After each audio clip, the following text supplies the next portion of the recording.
is how do we, as you would call it, do the inner engineering so that human beings can be more aligned to what I think well-being can be associated with, which is social justice. So yes, we have done much better than our great-grandparents or grandparents, but according to the World Bank, you still have 40% of 7.2 billion people that you refer to living in poverty.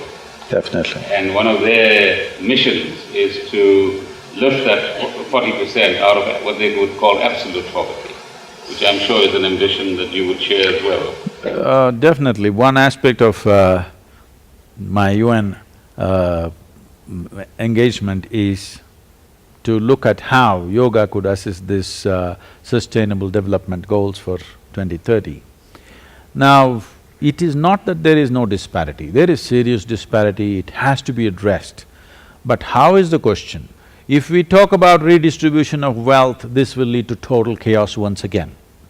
We have taken to market economy not because we think it's the best thing, but it is the only lousy thing that's worked for us till now.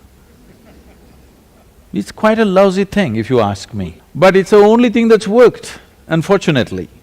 So what is working, we should never abandon. We must see how to make it work little better for everybody.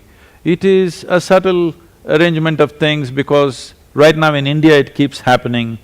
We are right now a market economy with a socialist hangover in our minds. When somebody does too well, everybody says, oh, this is not right, look at him, how he's making money.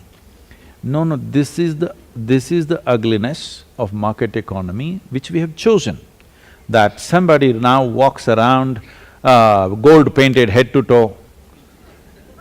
Well, my aesthetics may make me put my head down, but I should not oppose him because that is the system we have chosen, unfortunately. And unfortunately, that is the ugly system which has worked for us to some extent. Other beautiful systems did not work. It did not work because human beings were not ready for it. System may be great, you need yogis running the world. People who have a deep sense of unity about them. Now, when I say yogis, do not imagine that somebody is sitting in a particular posture, so he is a yogi. Someone who sees everybody as he would look at himself is a yogi. We need that kind of people to run the system. That is still too utopian, yet we're working on the people. We're sitting with you, we're sitting with various leaders around the world, hoping that little bit of yoga will enter them so that how they look at the world, how they think and feel changes.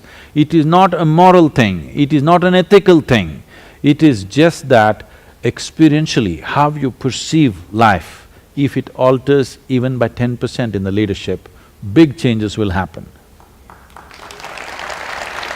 I must tell you this, when I was at the Economic Forum, they asked me, Sadhguru, if there's one thing we can do for you that will change the world, what is it? I said, I will name 25 people, give them to me for 5 days. You will see in 3 years there'll be a significant change in the world. They asked, who are these 25 people? I named the 25 heads of major nations on the planet, which amount to nearly 90% of the world's economy, okay? These 25 leaders, if they think little differently, everything would change.